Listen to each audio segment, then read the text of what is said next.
Hey friends, it's Peggy Hall from thehealthyamerican.org back with you. I am streaming live and it is the Monday before Thanksgiving. So that means it is November 21st, 2022. And if you are like me, the holidays can bring in a sense of excitement, anticipation, and also a little bit of nostalgia, maybe even melancholy, and possibly even sadness, especially these days where we have families that have been breaking up.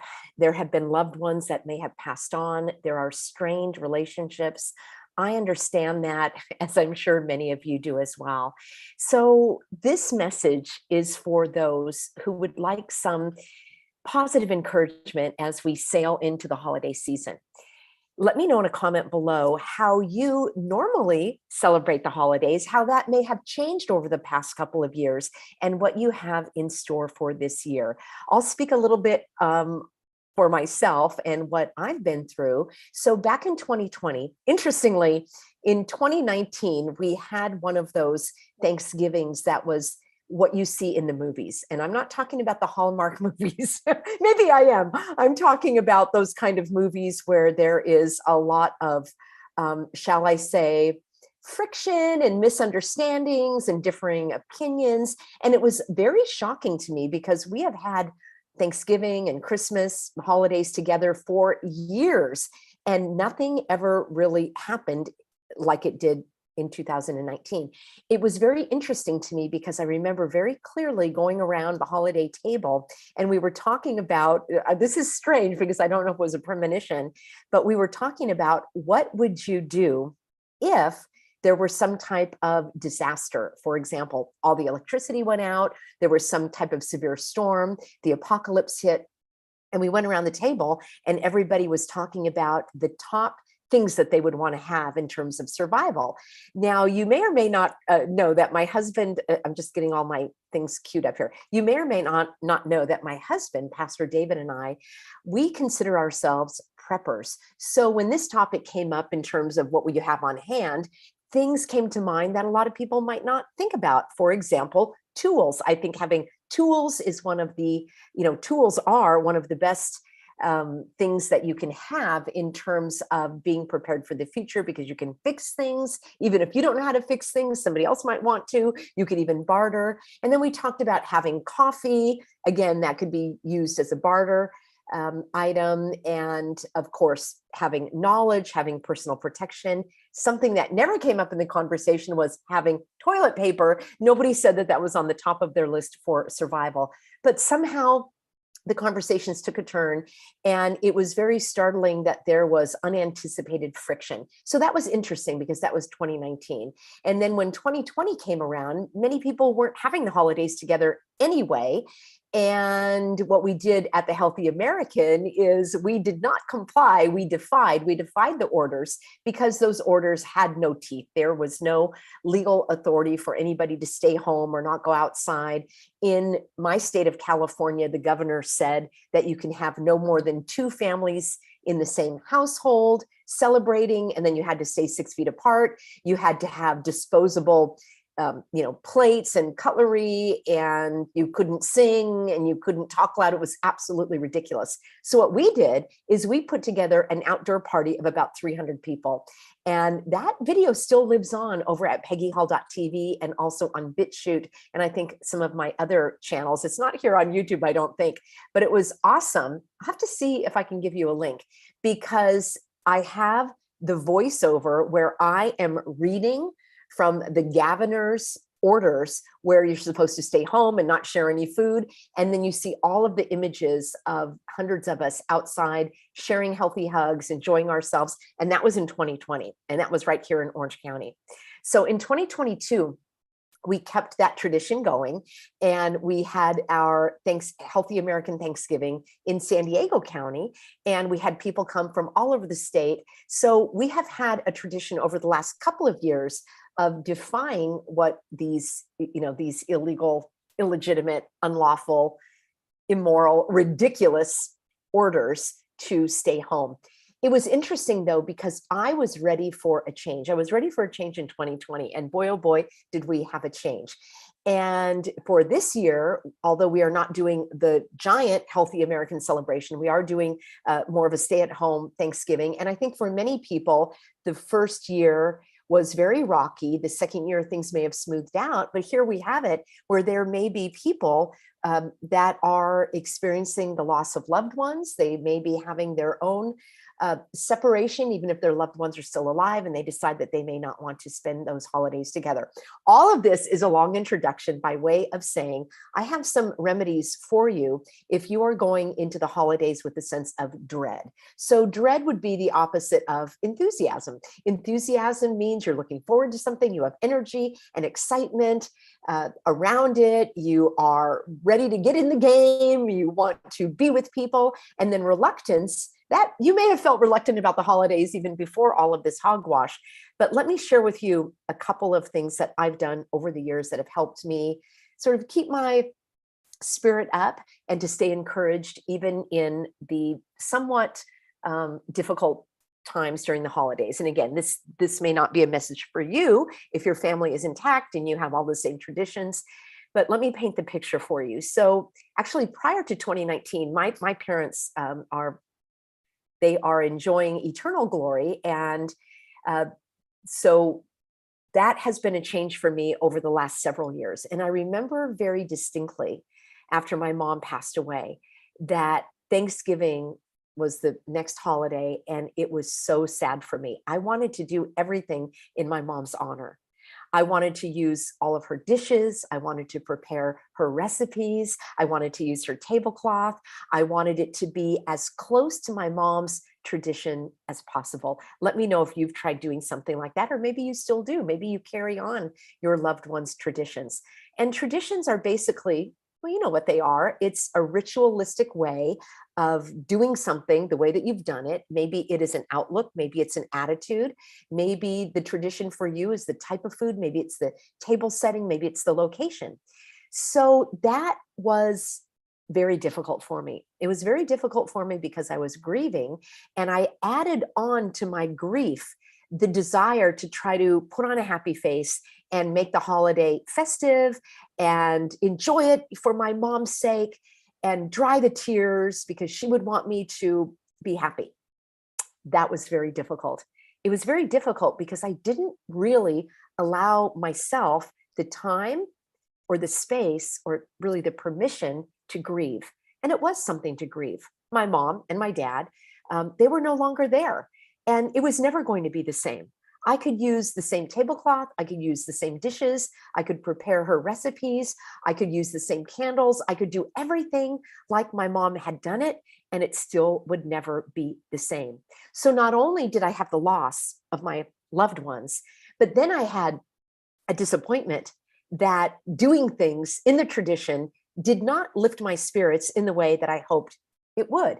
Now, maybe that's just me. That's why I would love to hear from you in a comment below. However, moving ahead, for some of us, time does help with the grief. We may not feel it as acutely. For others, I can say for myself, I miss my loved ones every day. There's not a day that doesn't go by that I don't think about them, but I'm not drowning in the river of pain as I was previously. And partly that's because I do take time to grieve, to process my emotions, to release the emotions, to really grieve in the sense of acknowledging my loss. But here's what I decided to do differently. And you may already guess because it's the title of my broadcast, which is Bring on the New. So I determined that for every holiday going forward, that I was going to do something different. I mean, really different. I would do it in a different location. I would celebrate the holiday with different people. I would cook different dishes. I would use different dishes, different place settings. And there might be something that I would carry over through a theme. My mom does have a couple of candles and a tablecloth that I really like. She's got this beautiful cut glass bowl where she served her cranberries. So those are a couple of the things that I do carry on with me, but I have personally found it much more engaging. I have much more to look forward to, and I have a more lighthearted, open-hearted attitude about the holidays when I'm not trying to recreate it exactly as it was. I celebrate with different people. I do it in a different location. We even do it at different times during the day. We have different foods. And then I can anticipate the holiday with excitement because I know that it's going to be something new and that I don't have to worry if it wasn't exactly how it used to be. Now, I realize this idea of doing something completely new may set some people on edge. I completely understand that. There may be those among us that have a type of outlook, or it's just in their nature, that they like the stability and the predictability and the routine of those traditions, that it's the traditions that actually make them feel better, that carrying on those traditions of the loved ones may actually help soothe the loss and the grief. So I understand if this is not for you. I understand also there may be some of you saying, Peggy, that's how I've always done the holidays. We always do something different. Where have you been, my friend? I understand that too, because for some people, they always want something new and different and dynamic. So I get that. So for me, I'm just kind of coming along in that department. And there are others that just go with the flow and they'll say, whatever you want to do is fine by me. As long as I have some of my old favorites and I'm with some friends, I will just go with the flow. I get that as well. So I am a person that does like to have fun. I like things that are a little bit more, like surprises, and I don't have to have things all in order. And as I say, that may set some of you on edge. So the bottom line here is really to do what suits you best and to not worry so much about what others may think or what they may not think. Chances are they're really not thinking that much of you anyway. They're thinking about themselves. So you can set those pressures aside in terms of, my family always expects for me to do it this way or that way. So why not think about if this is something that you want to adapt or adopt or modify and do in your life. This year, we're doing something completely different. We're doing it in a different location with different people, with different food. I have no idea how it's going to turn out. And I know it's going to turn out great because I'm going in with the attitude that this is going to be fun and this is going to be new. I am going to honor my loved ones by enjoying myself on this holiday, by being grateful for my many, many blessings. I count you all, my lovely, healthy Americans. You're at the top of my list for blessings. And I want to give back to you as you have given to me. I did let everyone know, I made an announcement last week on my main channel, and I wanted everyone to know that for those of you that are supporters of the Healthy American, if you are a subscriber over at peggyhall.tv, or if you have sent a donation at any time since the beginning of the Healthy American, you are invited to a new series, a brand new series. And this is my monthly, it's going to be a Q&A, a live webinar. So if you have sent in a donation, either by mail or by email, if you are a subscriber over at peggyhall.tv, I want you to check your email because I'm going to be giving you that special invitation just for you to join me. And it's going to be the last Saturday of every month. That's right, the last Saturday of every month. It's going to be I believe it's at 4 p.m. Pacific, and that will be a 90-minute Q&A live webinar with me. You can put your questions in the live Q&A. I will answer as many as I can. You'll have the opportunity to be connected in the chat in this private webinar. We'll be able to talk about things that I can't talk about freely on the public platform. And if you have sent in a donation by mail, check your mail, because in the next couple of days, you are going to get a thank you letter from me with all of the instructions as to how to join this monthly Q&A private live webinar. Yes, the webinars will also be recorded so that if you can't make it live, you will still be able to watch those. We'll have an entire library for you to enjoy. So that is my gratitude gift to you for being on board here at the Healthy American. Can you believe we are going on 3 years? And I'm excited about the coming year. I actually live my life with a sense of optimism and positivity. And I do it in a realistic manner because I know that positive thinking is not enough. You need to take control of your thoughts. You need to take control of your emotions, process those emotions appropriately, and take actions that are aligned with your principles, with your values, with who you are and who you want to be. That's what I talk about on this channel all the time. So I've got 2 channels on YouTube, Living Swell with Peggy Hall for the positive encouragement, and then the Healthy American. And that's where I bring you tips and techniques and resources and remedies and solutions, strategies, so that you can fight tyranny at every level. And we are making positive waves of change. Let's see who we've got on board here. Thank you, everybody. Oh, I love all the emojis you're using. Very festive for this time of the year. Thank you, Valerie, being on board as our moderator. Big gratitude to everyone that participates here as part of our positive encouragement community.